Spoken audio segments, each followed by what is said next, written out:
திருச்சிற்றம்பலம். சிவனடியார்கள் திருக்கூட்ட அறக்கட்டளை பட்டுக்கோட்டை சார்பில் சிறப்பாக நடைபெற்று வருகின்ற சைவ சித்தாந்தம் உண்மை விளக்கம் பகுதியில் இதுவரை ஆன்ம தத்துவங்கள் 24இல் 20 தத்துவங்களை, அதாவது கண்ணுக்கு தெரியக்கூடிய தத்துவங்களை, குறிப்பாக கண்ணுக்கு தெரியக்கூடிய தத்துவங்கள் என்றால் கண்ணால் தான் என்று பொருள் அல்ல, உணரக்கூடிய, தெரிந்து கொள்ளக்கூடிய, அது எல்லாமே தெரியக்கூடியதுன்னு தான் பொருளாகும். இப்போது தன்மாத்திரையினுடைய சுவை, ஒளி, ஊறு, ஓசை, நாற்றம் எல்லாமே தெரியக்கூடிய விஷயந்தான். எங்கேயாவது ஒரு சத்தம் கேட்டுச்சுன்னா அது தெரியுது, அங்கே ஏதோ சத்தம் கேட்குது அப்படின்ட்டு. அப்போ அது தெரியக்கூடிய, அதாவது தெரியக்கூடிய விஷயங்களை நாம் இதுவரைக்கும் பார்த்தோம். அதாவது பஞ்சபூதங்கள், அவற்றின் சூக்குமமாக இருக்கக்கூடிய தன்மாத்திரைகள் என்று சொல்லக்கூடிய சுவை, ஒளி, ஊறு, ஓசை, நாற்றம், அதை பற்றி பார்த்தோம். அடுத்தது அறிகருவிகள், செயற்கருவிகள் என்று சொல்லக்கூடிய ஞானேந்திரியங்கள், கர்மேந்திரியங்கள் என்று சொல்லக்கூடிய அந்த விஷயங்களையும் பார்த்தோம். இப்போ இதுவரைக்கும் எல்லாவற்றிலும் 5 என்று 4 விஷயங்களை, 20 தத்துவங்களை நாம் பார்த்திருக்கிறோம். இப்பொழுது அதை தாண்டி சூக்குமமாக இருக்கக்கூடிய தத்துவங்களை பற்றி பார்க்க போகிறோம். சூக்குமமாக என்றால் கண்ணுக்கு தெரியாது, அங்கே தான் பிரச்சனையே வர ஆரம்பிக்கும். கண்ணுக்கு தெரியாத விஷயம் ஏதாவது ஒன்று நடந்துச்சுன்னா அது அப்படின்னு ஒருத்தன் சொல்லுவான். கண்ணுக்கு தெரிஞ்சது இதுதான் செஞ்சது, இல்லை அவர் தான் செஞ்சார், இல்லை இவர் தான் செஞ்சாருன்னு சொல்கிற ஆட்கள்லாம் இருக்குது, போட்டு குழப்பிக்கிற ஆட்கள் இருக்குது. அப்போ கண்ணுக்கு தெரியாததில் நிறைய குழப்பிக்கிறதுக்கான வாய்ப்புகள் இருக்குது. அதனால் அதை பற்றி சரியாக நாம் புரிந்து கொள்ள வேண்டும் என்பதற்காக அதை பற்றி சுருக்கமாக சொல்லுகிறார்.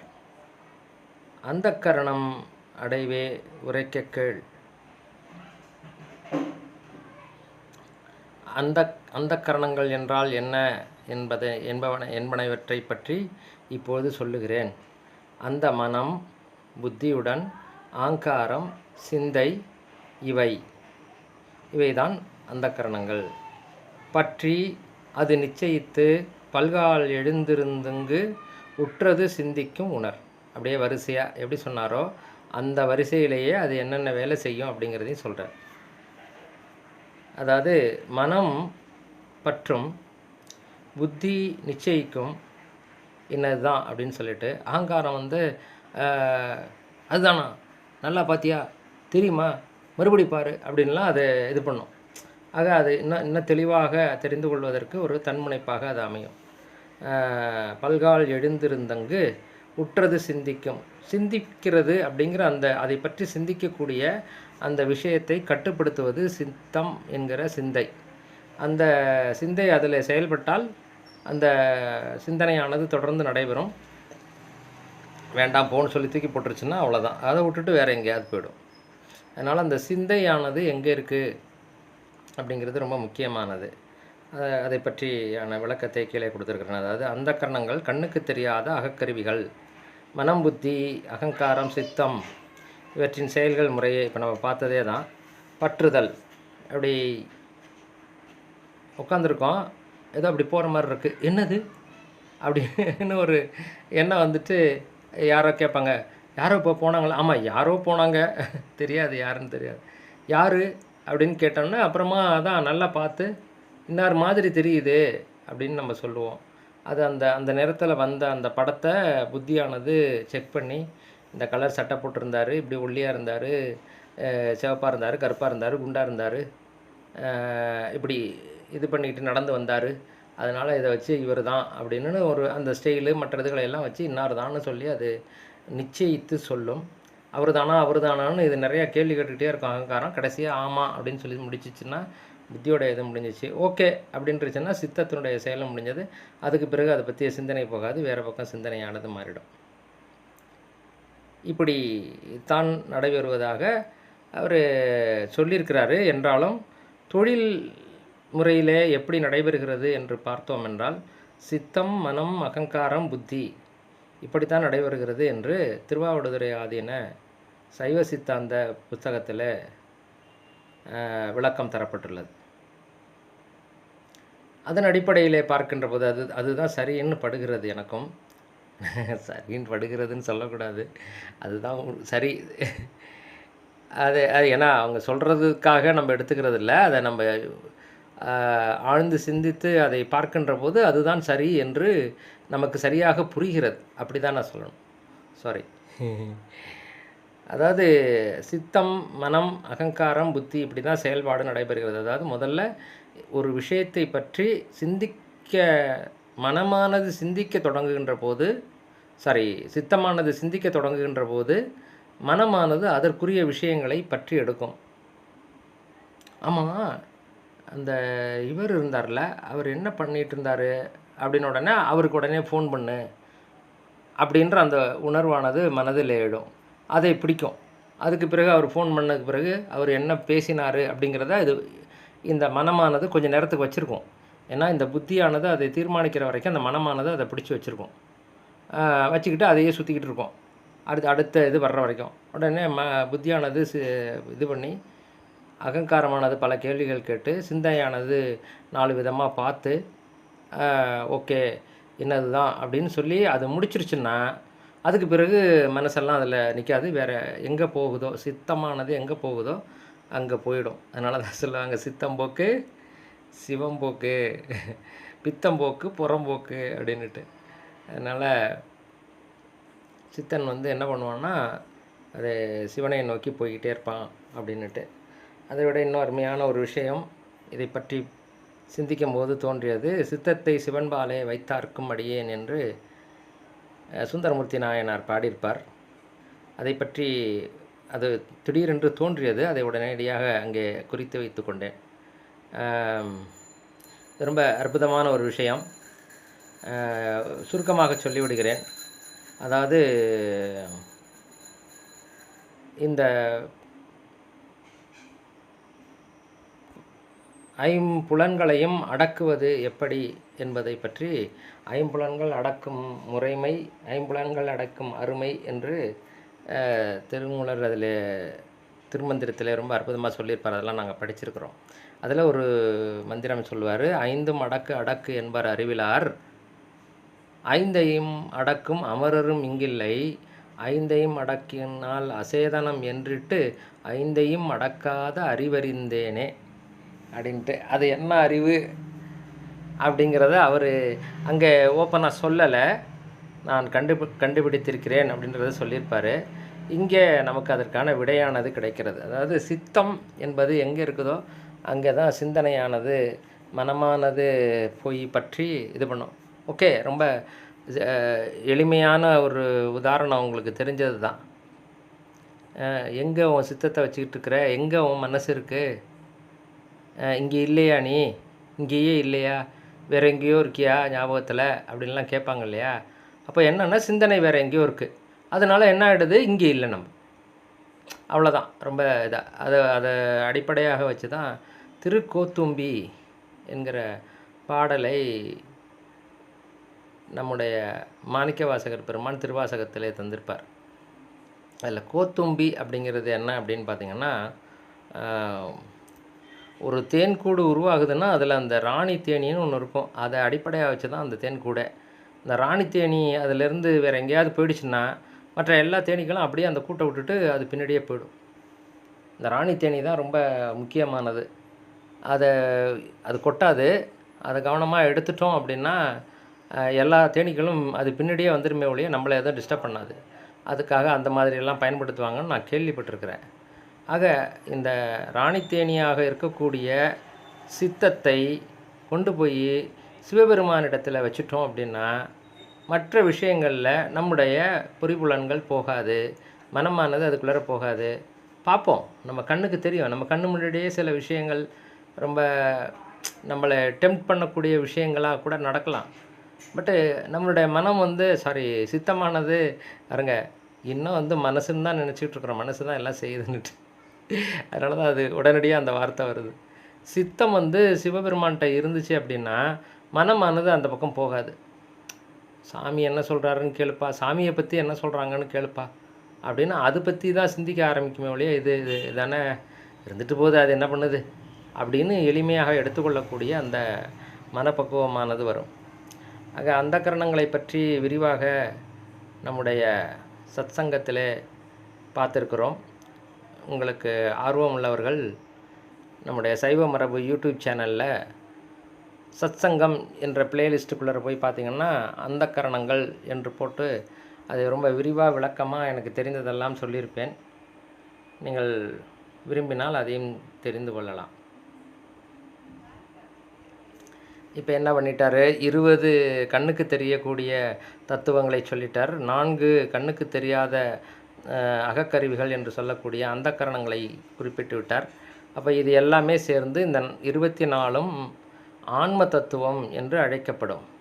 ஓதியிடும் நாலாரும் உன்ற ஆன்ம தத்துவம் என்று ஆதி அருள் நூல் அறையும் கான் தீதரவே வித்யா தத்துவங்கள் தம்மை விளம்ப கேள் உத்தமனே நன்றா உனக்கு.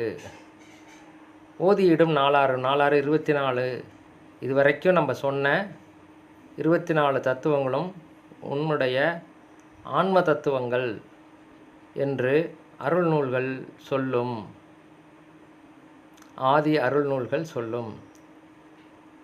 இப்போது வித்யா தத்துவங்கள் என்று சொல்லக்கூடிய விஷயங்களை நான் உனக்கு உத்தமனே நன்றா உனக்கு உத்தமர்களாகிய அடியார் பெருமக்களே உங்களுக்கு நான் நன்றாக சொல்லப் போகிறேன், கேட்டுக்கொள்ளுங்கள், தீதரவே கேட்டுக்கொள்ளுங்கள்.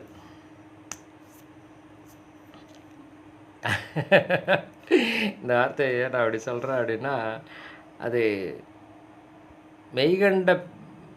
மெய்கண்டநாதர் சொல்கிற மாதிரி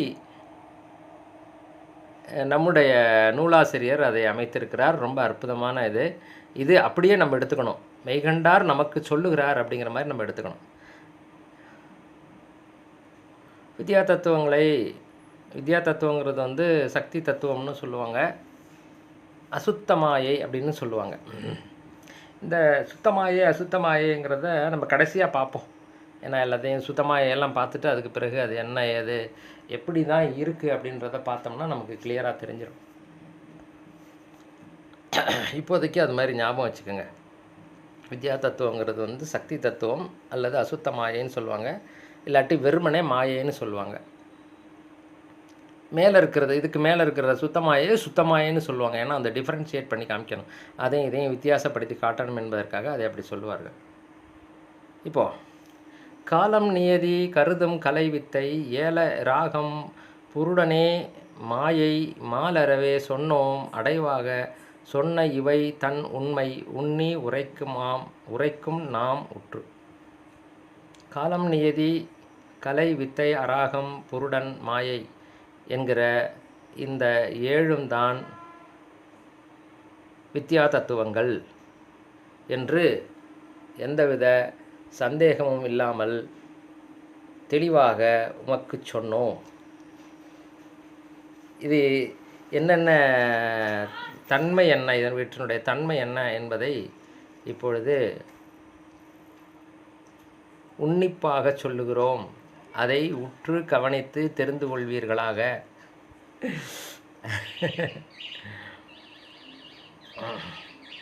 மாயை என்கிற தத்துவத்திலிருந்து காலம் என்கிற ஒரு தத்துவம் மாற்றம் தோன்றுகிறது. காலம் நியதி கலை அப்படிங்கிற 3 தத்துவங்கள் அதிலிருந்து வருது.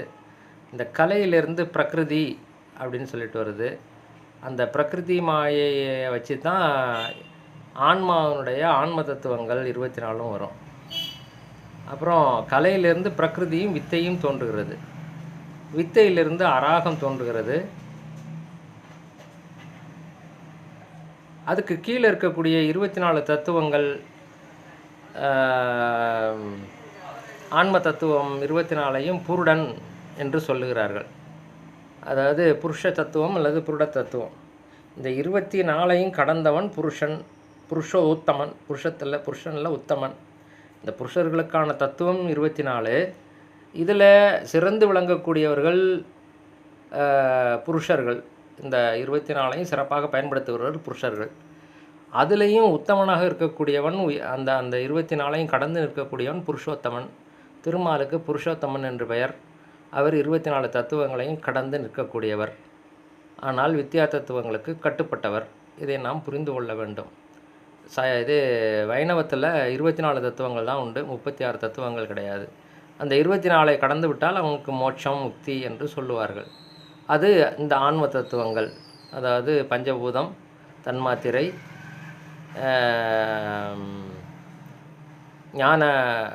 ஞானேந்திரியம், கர்மேந்திரியம், மனம், புத்தி, அகங்காரம், சித்தம். இந்த 24ஐயும் தாண்டிட்டார் அப்படின்னா அவங்க முக்தி அடைந்தவர்கள். அவர்கள் அந்த திருமாலுடைய நிலைக்கு, அவர் திருமால் அந்த இடத்துல இருக்கிறார். அதனால தான் அவருக்கு அந்த எல்லாத்தையும் தெரிந்தவர் என்கின்ற காரணத்தினால தான் அவருக்கு இதை காக்கக்கூடிய எல்லா விஷயமும் தெரிஞ்சவர். இப்போ ஒரு ஃபேக்ட்ரிக்கு சூப்பர்வைசர் வேணும் அப்படின்னா அங்கே இருக்கக்கூடிய மெஷின்கள்லாம் ஓட்ட தெரிஞ்சவராக இருக்கணும்.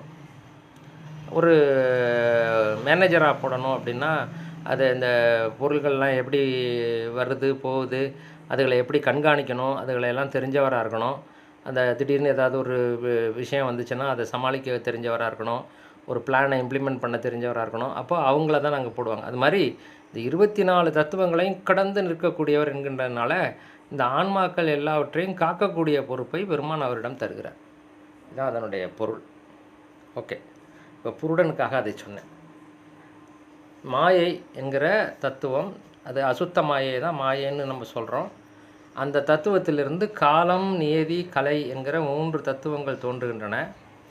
கலையிலிருந்து பிரகிருதியும் வித்தையும் தோன்றுகிறது. வித்தையிலிருந்து அராகம் தோன்றுகிறது. இதெல்லாம் அந்த வித்யா தத்துவத்தில் இருக்கிறது. அதுக்கு கீழே இருக்கக்கூடிய 24 தத்துவங்களையும் ஒன்றாக சேர்த்து புருடன் அப்படின்னு சொல்லுவாங்க ஒட்டு மொத்தமாக. இப்போ எப்படி மாயையிலேருந்து தான் காலம் வந்தது, நியதி வந்தது, கலை வந்தது, கலையிலேருந்து பிரகிருதி வந்தது, வித்தை வந்தது, வித்தையிலேருந்து அராகம் வந்தது. அப்போ எல்லாமே மாயைக்குள்ளார கட்டுப்படி ஆகுதா? ஈவன் எல்லாமே இந்த 7மே மாயைங்கிற இதுக்குள்ளார வருது. இது ஏன் இப்படி அதை தனியாக பிரித்தாங்க அப்படின்றதுக்கு எங்கள் சிவகுமார் ஐயா ஒரு இது ஒன்று சொன்னார். அதை உங்களுக்கு சொன்னால் புரியும், கண்டிப்பாக புரியும். எனக்கே புரியுதுங்கும் போது உங்களுக்கெல்லாம் கண்டிப்பாக புரியும்.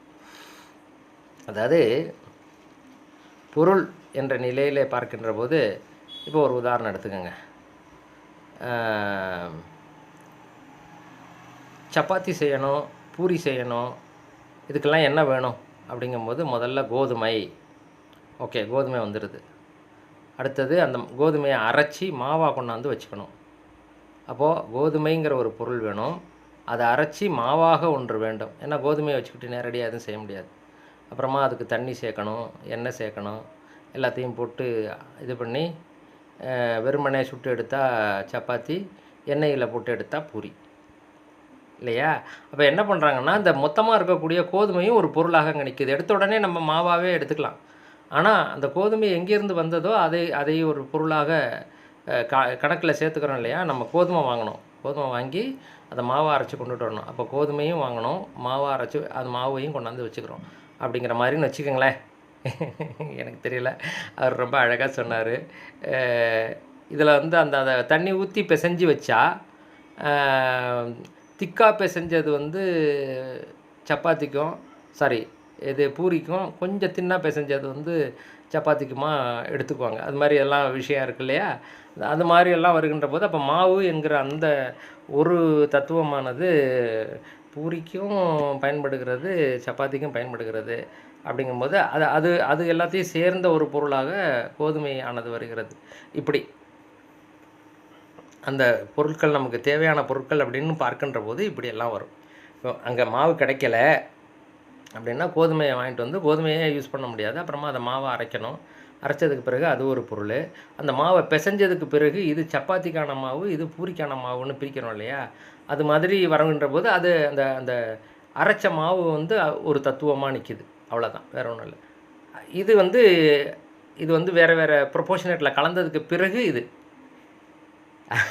எனக்கு தெரிஞ்ச மாதிரி சொல்லியிருக்கேன் நான். நீங்கள் இதில் வகுப்பில் கேளுங்க, வேணும்னா புரிஞ்சதுன்னா சந்தோஷம், புரியலைன்னா வகுப்பில் கேளுங்க, நான் எனக்கு தெரிஞ்ச மாதிரி சொல்கிறேன் நான். நன்றி. அதாவது மாயை என்கிறது ஒரு தத்துவமாக இருக்கிறது. மாயைக்கு உட்பட்டது தான் காலம், நியதி, கலை, வித்தை, அராகம், புருடன் எல்லாமே. அதுக்குள்ளர உள்ளது தான். அது எல்லாமே சேர்த்து தான். இப்போ அடுத்தது சுத்தமாயை பார்க்க போகிறோம். அதுலேயும் சுத்தமாயைங்கிறது டோட்டலாக இருக்கக்கூடிய ஒரு விஷயம். அதுக்குள்ளர தான் இது சாதாக்கியம், இது ஈஸ்வரம், சுத்த வித்தை, இது என்னது நாதம், விந்து எல்லாமே அதுக்குள்ளே தான் வரும். அப்போ இருந்தாலும் அது சுத்த வித்தைங்கிறது வந்து அந்த மாயையை குறிக்கக்கூடியது, சுத்த மாயையை குறிக்கக்கூடியது. இப்போ அதுவும் ஒரு பொருளாக வரும். புரிஞ்சு வச்சுக்கோங்க. இதில் சந்தேகமாக இருந்துச்சுன்னா நோட் பண்ணி வச்சுக்கோங்க, கேட்டு தெரிஞ்சு கொள்ளலாம்.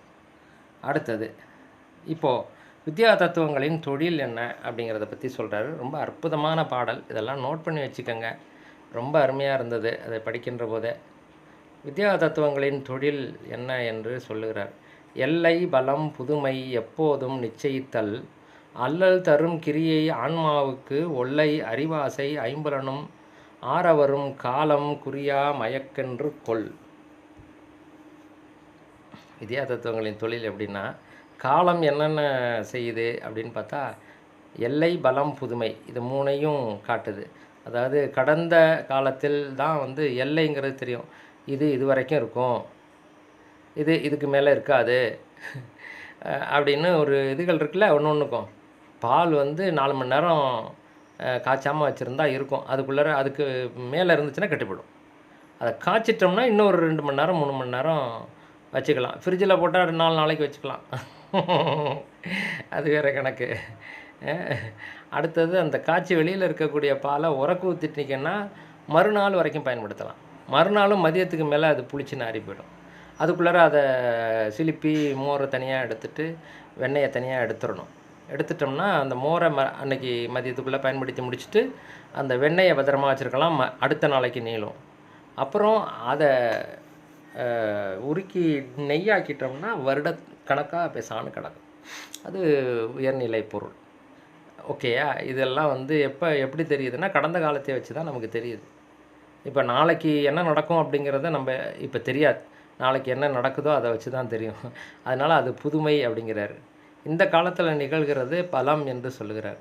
எல்லை, பலம், புதுமை. கடந்த காலத்தினுடைய எல்லை, கடந்த காலத்தில் எல்லையையும், நிகழ்காலத்தில் அதனுடைய பலத்தையும், எதிர்காலத்தில் அதனுடைய புதுமையையும் இறைவன் அந்த காலமானது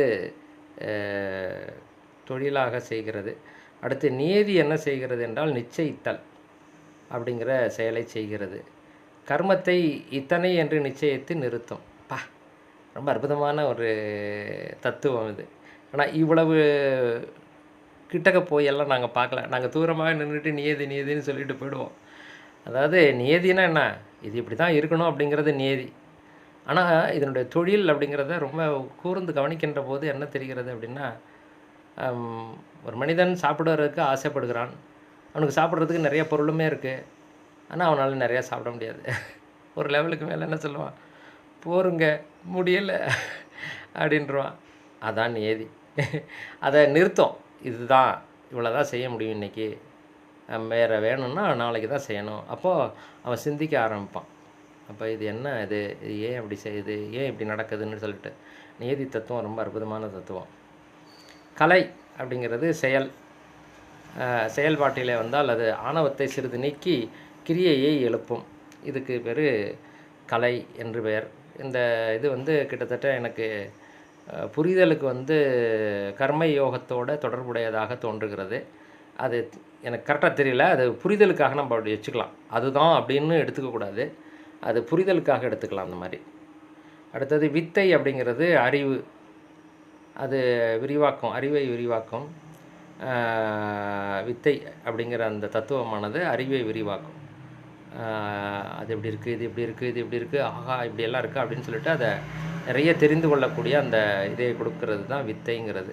அப்போ சொல்லுவாங்கள்ல, வித்தை கத்தவன் பண்ணான், நிறைய விஷயங்கள் தெரிந்தவன் என்பது சொல்கிறது.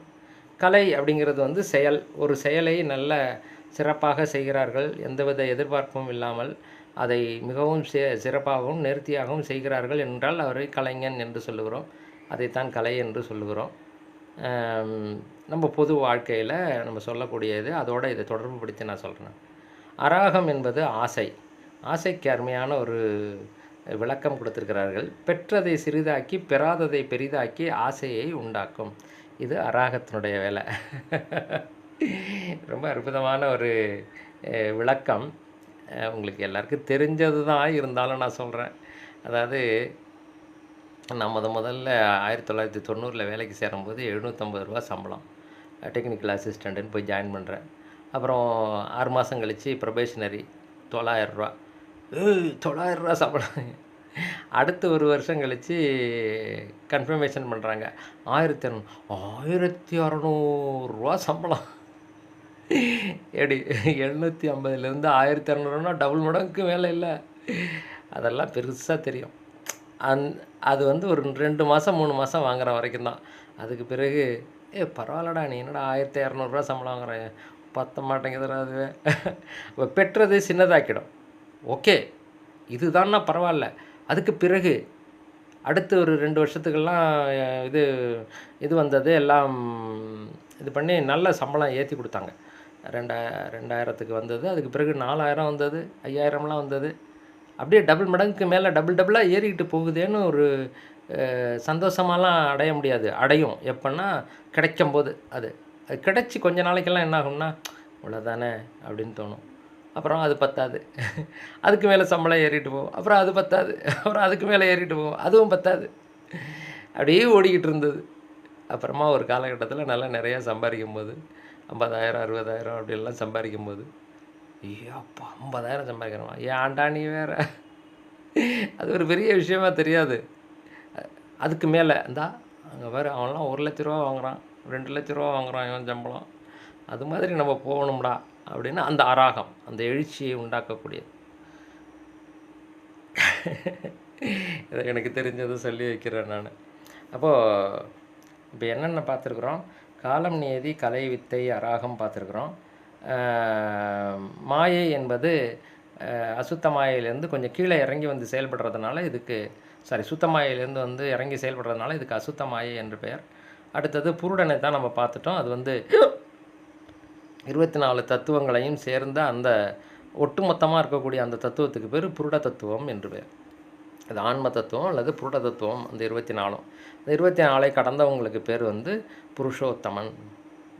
அதில் உத்தமமாக மேலே நிற்கக்கூடியவனுக்கு பேர் புருஷோத்தமன் என்று பெயர். அதெல்லாம் பார்த்தோம். அடுத்தது வித்யா தத்துவங்கள் எல்லாத்தையும் விளக்கமாக சொல்லிவிட்டோம். அடுத்தது சுத்த தத்துவத்தை பற்றி சொல்லுகிறோம். சுத்தமாயை பற்றி சொல்லுகிறேன். சொல்ல கேள். நித்தமாம், சுத்தவித்தை, ஈசுரம், பின் சொல்லும் சதாசிவம், நற்சக்தி, சிவம், கான் அவைகள் தான்.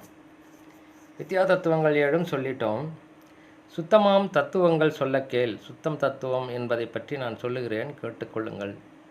நித்தமாம்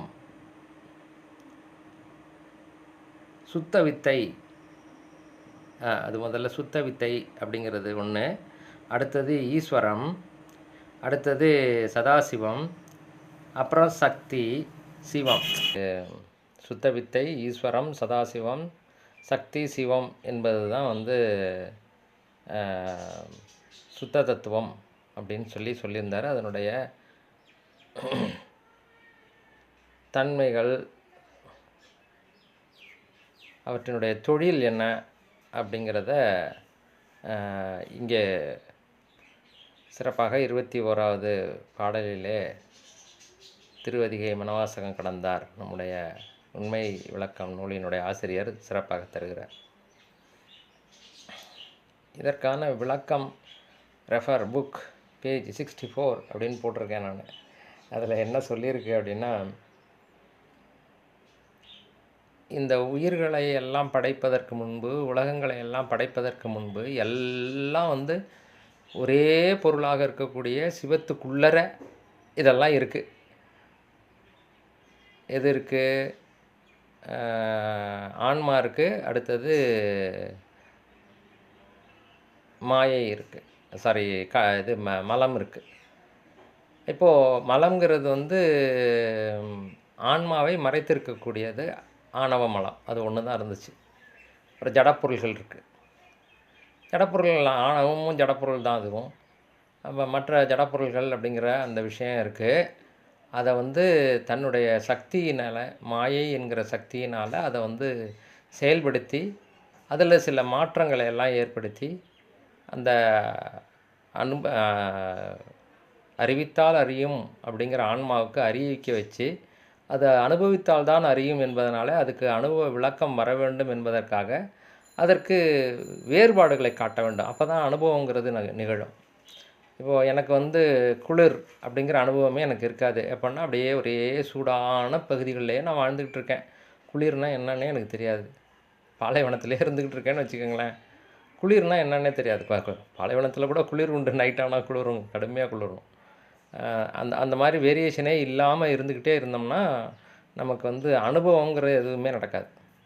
அதனால் வேரியேஷன் அப்படிங்கிறத எல்லாத்துலேயுமே 2 2ஆக வைத்திருப்பார். ஆண் பெண், இது பகல் இரவு, இருள் ஒளி, நன்மை தீமை, அது மாதிரி நிறையா விஷயங்கள் ஒரு வேரியேஷன் ஒன்று காட்டுற மாதிரியே, அதாவது இதுக்கும் வேறுபாடு இருக்கிற மாதிரியே ஒன்றை வச்சுருப்பார். இதையெல்லாம் செய்வதற்காக அந்த தற்பர சிவம் அல்லது பராபர சிவம் அல்லது சொரூப நிலை சிவம் என்று சொல்லக்கூடிய அதைத்தான் பதி அப்படின்னு சொல்லி நம்ம சொல்கிறோம். முப்பொருள் உண்மையில் பதி பசு பாசம்னு சொல்கிறது வந்து அந்த மேலுக்கும் மேலாக பராபரம், பரத்துக்கும் மேலே இருக்கக்கூடிய பரம்ங்கிறதே மேலே இருக்கக்கூடிய பொருள் தான். பராபரம்னா அதுக்கும் மேலே இருக்கக்கூடிய, அந்த பரம்னு சொல்லக்கூடியதுக்கும் மேலே இருக்கக்கூடிய பொருள், அனாதி அது. அப்போ அது என்ன பண்ணுதுன்னா, முதல்ல வந்து தன்னுடைய பேரருள் கருணையினால், தன்னுடைய ஞானத்தினால் உணர்ந்து, அந்த முற்றறிவுன்னு சொல்கிறோம் இல்லையா, அதனால் உணர்ந்து இந்த பொருள் இருக்கே, ஆன்மான்ற பொருள், இந்த விஷயம் வந்து ஏதாவது சொல்லி கொடுத்தோம்னா உருப்பிடும் போல இருக்கே, அப்படியே விட்டோம்னா இதிலே இது பண்ணி வேஸ்ட்டாக போயிடும், அதனால் அதை வந்து ஏதாவது செய்வோம் அப்படின்னு ஒரு இச்சை தோன்றுகிறது பெருமானுக்கு, கருணையினுடைய அடிப்படையினால். நமக்கு இச்சை வர்றது வேறு. அதை நல்லா கவனிக்கணும். அதை ரெண்டையும் நம்ம பேச போகிறோம். இச்சாசக்தி, கிரியாசக்தி, ஞானசக்திங்கிறது சிவபெருமானுக்கு எப்படி வேலை செய்யுது, நமக்கு எப்படி வேலை செய்யுது அப்படின்னு பார்த்தோம் அப்படின்னா, அவருக்கு ஞானத்தின் அடிப்படையிலே இச்சை வருகிறது. இந்த 2 பொருள்கள் கிடக்கு. ஒன்றும் தெரியாத ஜடப்பொருள் ஒன்று இருக்குது. அடுத்தது அறிவித்தால் அறியக்கூடிய இந்த பொருள் இருக்கே, இதை கொஞ்சம் எதையாவது அறிவித்து அதை கொஞ்சம் மேலே கொண்டுட்டு வந்தோம்னா அது நம்ம லெவலுக்கு வந்துடுமே, அதை ஊவிக்கலாமே அப்படின்னு சொல்லி பெரும் கருணையினால் அவைகளை எடுக்கிறார். அதனால தான் மாணிக்க வாசகர் பால் நினைந்தூட்டும் தாயினும் சாலப்பறிந்து அப்படின்னு சொல்லுவார். அப்போ அந்த மாதிரி இச்சையாக பராபர சிவம், தற்பர சிவம், ஸ்வரூப சிவம் நிற்கின்ற போது அது செயல்படுத்துவதற்கு 2 விஷயங்களாக கீழே இறங்குது. முதல்ல ஞானமாக கீழே இறங்குது. அதை வந்து நாதம், சிவம் அல்லது ஒளி, அதாவது சவுண்டு அப்படின்னு சொல்லுவாங்க. நாதப்பறை, ஞானவால் எந்து மையர் நாதப்பறை அறைமின்.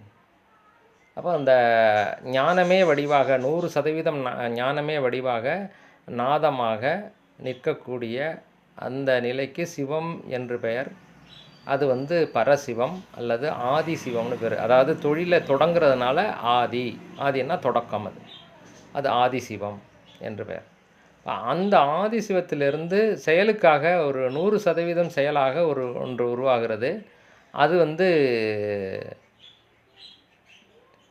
விந்து, ஒளி, அதாவது லைட் அல்லது சக்தி என்று அழைக்கப்படுகிறது. அது முழுக்க 100% கிரியாசக்தியாக நிற்கிறது. அப்போது ஞானத்தினால் உணர்ந்து கருணையினால் இதை செய்ய வேண்டும் என்று இச்சாசக்தி கொள்கிறார். அப்போது அறிவோடு அந்த இச்சாசக்தியானது வருகிறது. நல்லா புரிஞ்சுக்கணும். இப்போ என்ன பண்ணுறாருனா, இவருக்கு எப்படி ஒரு இச்சை வந்ததுக்கு பிறகு செயல்பட ஆரம்பிக்கிறாரோ அது மாதிரி இந்த அறிவற்ற, அதாவது அறிவு மறைக்கப்பட்டிருக்கக்கூடிய ஆன்மாக்களுக்கு முதல்ல இச்சையை தூண்டுவோம், அதுக்கு பிறகு செயல் செய்ய ஆரம்பிக்கும். அந்த செயல்னால் அதுக்கு வந்து ஞானம் வரட்டும். அப்போது நமக்கு எப்படி வருது? இச்சாசக்தி, கிரியாசக்தி, ஞானசக்தின்னு நமக்கு வருது. அவருக்கு எப்படி செயல்படுது? முதல்ல ஞானசக்தியாக இருக்குது, எல்லாம் தெரிஞ்சவராக இருக்கிறாரு ஞானத்தோட. அதுக்கு பிறகு இச்சாசக்தி வருது. அதுக்கு பிறகு ஞானசக்தியை கொண்டுட்டு வந்து பயன்படுத்தி மறுபடி தன்னுடைய கிரியாசக்தியை செயல்படுத்துகிறார்.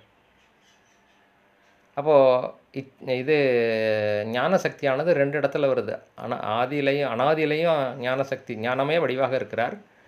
அப்புறமா இச்சா சக்தி அவருக்கு தோன்றுகிறது, இச்சையானது அவருக்கு தோன்றுகிறது. அதுக்கு பிறகு அந்த ஞானத்தை பயன்படுத்தி கிரியையை உருவாக்கி அது மூலமாக ஞானத்தை தான் கொண்டுட்டு வர்றார் கடைசியில் கீழே. இதுதான் அதனுடைய பாயிண்ட். அதுதான் அதில் ரொம்ப அழகாக சொல்லியிருக்காங்க. இப்போது தொழில் அப்படின்னு எடுத்துக்கிட்டோம்னா, நாதம் அல்லது சிவம் வந்து 100% இங்கே இந்த மேலே எப்படி போட்டிருக்கோன்னா, இச்சை சலனமின்றி அப்படியே இருக்கும். ஞானம் மற்றும் கிரியை அளவில் வேறுபட்டு செயல்புரியும். இதுதான் சுத்த மாயை. அதுக்குள்ளார எப்படின்னா, நாதம் அல்லது சிவம் அப்படிங்கிறது 100% இங்கே ஞானம் மற்றும் கிரியைன்னு போட்டிருக்கேன்ல, அதுக்கு தான் அங்கே போட்டிருக்கேன். ஏன்னா இதில் ரொம்ப விளக்கமாக அடிக்க முடியலை எனக்கு, அதனால் ரொம்ப சிம்பிளாக போட்டிருக்கிறேன்.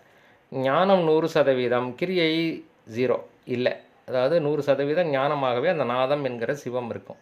அடுத்தது விந்து அல்லது சக்தி என்று சொல்லக்கூடிய அது வந்து ஞானம் 0, கிரியை 100 அப்படி இருக்கும். சாதாக்கியம் என்று சொல்லக்கூடிய சதாசிவம் ஞானமும் கிரியையும் அதுதான் இங்கே போட்டிருப்பாங்க பாருங்கள். என்ன சொல்கிறாங்க, சுத்த வித்தை ஞானம் மிகும். அது சாதாக்கியம் நான் சொல்லிட்டு வந்துடுறேன், அப்போ தெரியும். ஈஸ்வரம் 25% ஞானம், 75% கிரியையாக இருக்கும். சுத்த வித்தையில் 75% ஞானம், 25% கிரியை இருக்கும். அதான் அந்த பாடலில் சொல்லப்பட்டிருக்கிறது. சுத்த வித்தை ஞானம் மிகும், ஞானம் 75%, மீதி வந்து கிரியையாக இருக்கும். இது சுத்த வித்தை. அப்படி இருந்து செயல்படுவது. அத்தன் தொழில் அதிகம் ஆக்கிடும். ஈஸ்வரன்தான் அத்தன் தொழில் அதிகமாக்கிடும். ஈஸ்வரத்தில் கிரியை 75%, மீதி வந்து 25% ஞானமாகவும் இருக்கும். ஒத்தல் இவை சாதாக்கியம். ரெண்டும் 50-50 இருக்கக்கூடிய அந்த நிலைக்கு பேர் சாதாக்கியம் என்று பெயர். சக்தி சிவம் கிரியை ஆதார ஞான உருவாம். சக்தி கிரியை, சிவம் ஆதார ஞான உருவாம். அதாவது எல்லாம் உருவாக ஆதாரமாக இருக்கக்கூடிய ஞான உருவாக இது சிவமும், அதை செயல்படுத்தக்கூடிய வடிவமாக சக்தியும் இருக்கும் என்று சொல்லுகிறார். இப்போ உங்களுக்கு நல்லா புரிஞ்சிருக்கும்னு நினைக்கிறேன். இருந்தாலும் முதல்லிருந்து ஒரு முறை மேலேருந்து தொடங்கி கடைசி வரைக்கும் போனோம் அப்படின்னா உங்களுக்கு நல்லாவே புரியும். அதை ஒரு முறை சொல்லிடுறேன் நான். அதுக்கு ஒரு படம் ஒன்று இருக்குது, அதை நான் இதெல்லாம் கொஞ்சம் கேட்டு வாங்கிக்கோங்க. ஏன்னா நம்ம வந்து ஒரு இது கொடுக்க போகிறோம், கேள்வி பதிலெலாம் கொண்டுட்டு வர போகிறோம். அதனால் அந்த படங்களை நான் எடுத்து போட்டு விட்றேன். நான் எப்படி வருகிறது இந்த 36 தத்துவங்கள் அப்படின்றத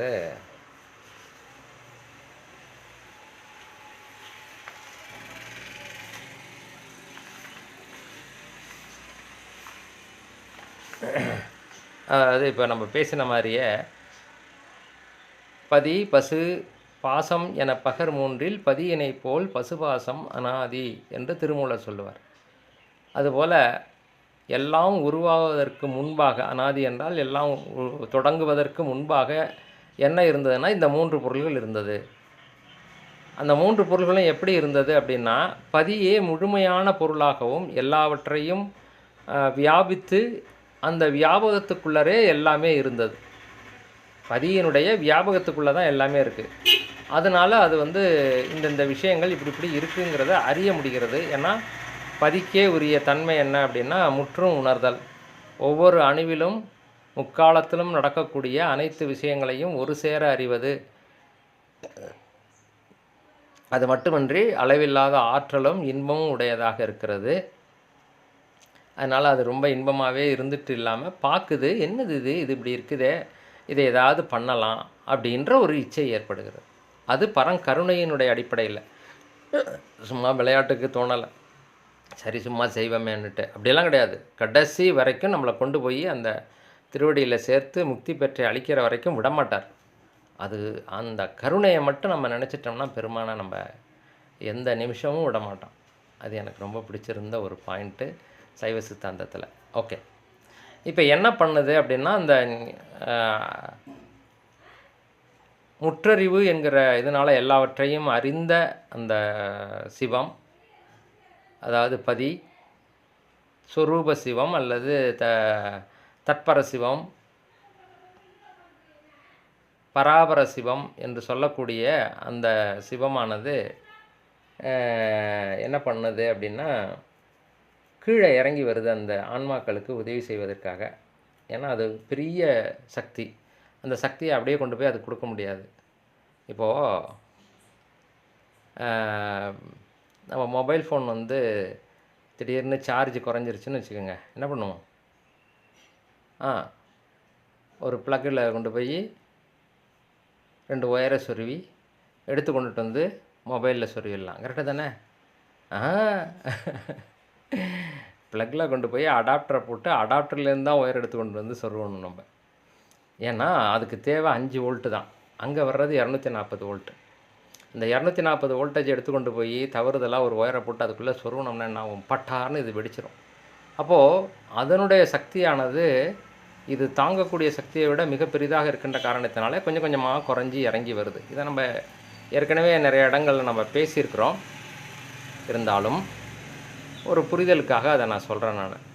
இப்போது பெரிய நயாகரா வீழ்ச்சி இருக்குது, அதை எல்லோரும் வேடிக்கை பார்த்துக்கிட்டு இருக்கோம். திடீர்னு ஒருத்தருக்கு தண்ணீர் தாகம் எடுக்கிறது. உடனே தான் இவ்வளோ தண்ணி வருது, அப்படியே போய் நயாகரா நீர்வீழ்ச்சிக்கு கீழே வாயை விட்டு கபன்னு குடிச்சிட முடியுமா? அது குற்றாலம் மாதிரி 1000 நீர்வீழ்ச்சி அருவி கொட்டுற இடம். இப்போ அவ்வளவும் ஊற்றி பெரிய ஆறாக போகும். அந்த ஆறுலேயும் போய் டபக்கு டபக்குன்னு குடிக்க முடியாது. அதிலேருந்து ஒரு கிளையாறு ஓடி, அதிலேருந்து ஒரு வாய்க்கால் ஓடி, அந்த வாய்க்காலில் போய் ஒரு குடத்தை வச்சு மொண்டு கொண்டுட்டு வந்து அந்த குடத்துலேருந்து ஒரு டம்ளரை போட்டு எடுத்து மிடராக தான் குடிக்க முடியும். இதுதான் என்னுடைய லிமிட்டேஷன். அப்போது அந்த லெவலுக்கு அது கொடுக்கணும் அப்படின்னா அதுக்கு ஏற்ற மாதிரி அது இறங்கி வரணும். அந்த அளவுக்கு கொடுக்கணுன்னா அது அந்த அளவுக்கு இறங்கி வரணும்.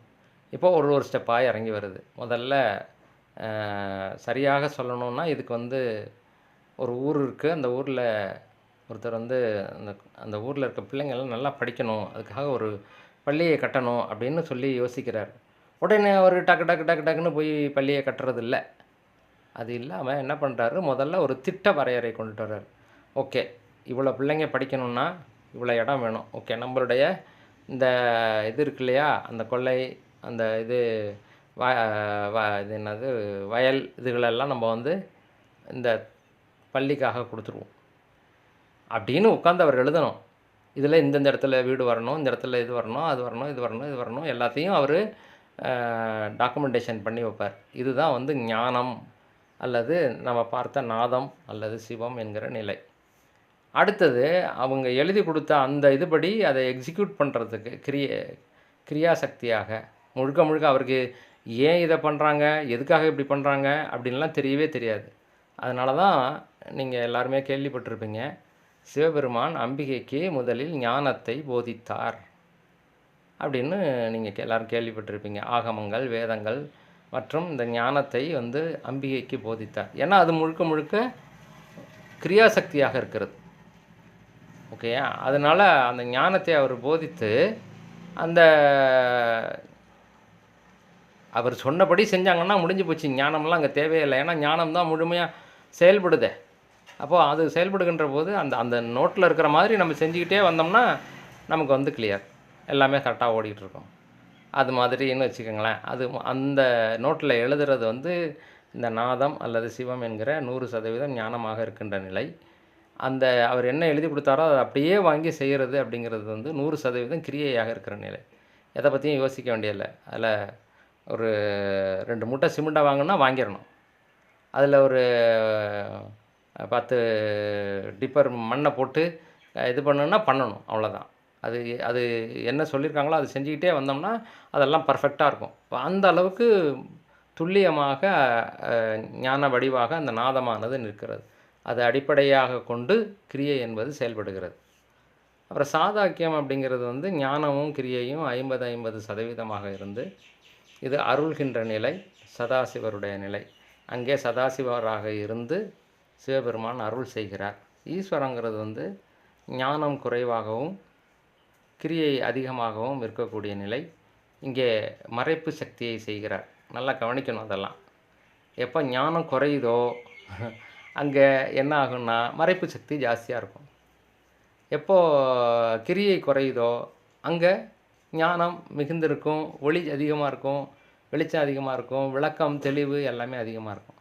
அதே சுத்த வித்தைங்கிறதுல 75% ஞானம், 25% கிரியை. அப்படி தான் இருக்கும். அந்த டோட்டல் சுத்த வித்தையே அப்படி தான் இருக்கும். அப்படிங்கிறது நம்முடைய ஆகமங்கள் சொல்லக்கூடிய விஷயம். இதுக்கு பிறகு அப்படியே கீழே இறங்குது. இறங்கினோடனே இந்த சுத்த வித்தையிலிருந்து ஒரு பகுதியை எடுத்து அதை வந்து இதாக்கி என்னது கரெக்டாக சொல்லணுன்னா சுத்த வித்தைங்கிறது வந்து இப்போது நான் ஒரு உதாரணம் முன்னாடி சொன்னேன் இல்லையா, அந்த உதாரணத்தின்படி சுத்த வித்தைங்கிறது வந்து ஒரு கோதுமை அப்படின்னு வச்சுக்கோங்களேன். அந்த கோதுமையை கொண்டுட்டு வந்து காய வச்சு அப்புறமா அதை மாவாக்கி பத்திரமா எடுத்து ஒரு இதில் போட்டு வைக்கணும். இது வரைக்கும் சுத்த வித்தை. இப்போ என்ன பண்ணணும் அப்படின்னா அது கூட கொஞ்சம் தண்ணியை கலக்கணும். கலந்தோம்னா ஏயா எதுக்கு தண்ணியை கலக்கணும், இல்லை அது கொஞ்சம் கெட்டியாகணும், அப்படி உடஞ்சிருக்குல்லன்னு. ஏற்கனவே இது கோதுமையாக இருக்கும்போதே நல்லா கட்டியாக தானே இருந்துச்சு. இல்லை இல்லை, அந்த அளவுக்கு கட்டியாக இருந்தால் வேலைக்காகாது. அதனால் அதை உடச்சி மறுபடியும் தண்ணியை சேர்த்து இறுக்கி பிடிச்சி, இப்போ புரியுதா, அந்த மாதிரியெல்லாம் நடக்கும். இந்த வேலைகள் வந்து இது வந்து அசுத்த மாயை அப்படிங்கிறது. சுத்த மாயைங்கிறது கோதுமையும் கோதுமை மாவுன்னு வச்சுக்கோங்களேன். அது கூட தண்ணியை சேர்த்து இது பண்ணோம்னா அது அசுத்த மாயை அப்படின்னு வச்சுக்கோங்களேன். அதை வந்து சுட்டு பக்குவப்படுத்தி எடுத்து சாப்பிட்றதுக்கு பண்ணுறது அப்படிங்கிறது வந்து வித்யா தத்துவத்தில் வரும். அதை பயன்படுத்தக்கூடிய நிலையில் இருக்கிறது ஆன்ம தத்துவம். என்னடா இவன் எப்போ பார்த்தாலும் திங்கிறதே சொல்கிறானே அப்படின்னு நினைக்க வேண்டாம். மனிதனுடைய அடிப்படை உணர்வு அது. பிறந்த உடனே வேறு எந்த உணர்வும் தெரியாது. அம்மா தெரியாது, அப்பா தெரியாது, சாமி தெரியாது, ஒரு மண்ணும் தெரியாது. பேன்னு அழுதா அப்படி தாயை எடுத்துக்கொண்டு போய் தன்னுடைய மார்போடு சேர்த்து அணைச்சிக்கும் போது என்னமோ ரொம்ப பழக்கப்பட்ட பிள்ளை மாதிரி ஜகு ஜகுன்னு குடிக்க ஆரம்பிக்கும். அதுதான் வந்து இயற்கையாக அடிப்படையாக இருக்கிற உணர்வு அப்படிங்கிறதுனால நான் எப்போதும் சாப்பாட்டை சொல்லுவேன். அது எல்லாருக்கும் ஈஸியாக புரியுங்கிறதுனால. நன்றி. இதில் வேறு ஏதாவது சந்தேகங்கள் இருந்தால் வகுப்பில் வந்து கேட்டுக்கொள்ளவும் என்று கூறி இந்த பாடத்தை இத்துடன் நிறைவு செய்கிறோம். அடுத்த பாடத்தில் இதற்கு அடுத்து வரக்கூடிய இதுவரைக்கும் 36 தத்துவங்களை பற்றி பார்த்தோம். அதற்கு பிறகு இருக்கக்கூடிய நான் ஏது, நீ ஏது, வினை ஏது, கர்மனா என்ன, ஆணவம்னா என்ன, அதை பற்றியெல்லாம் இப்போ பார்க்க போகிறோம். ஆணவம் ஏது, வினை ஏது, நான் ஏது, நீ ஏது, அந்த விஷயங்கள் எல்லாம் தொடர்ச்சியாக பார்க்க இருக்கிறோம். இதில் ஏதாவது சந்தேகங்கள் இருந்தால் டிஸ்கிரிப்ஷனில் என்னுடைய நம்பர் கொடுத்துருக்கேன். அதுக்கு வாட்ஸ்அப்பில் கேட்டு தெரிந்து கொள்ளலாம். இல்லாதவர்கள் நேரடியாக வகுப்பில் வருகின்ற போதும் கேட்டு தெரிந்து கொள்ளலாம் என்று கூறி இந்த பாடத்தை இத்துடன் நிறைவு செய்கிறேன். அடுத்த பாடத்தில் சந்திப்போம். நன்றி, வணக்கம். திருச்சிற்றம்பலம்.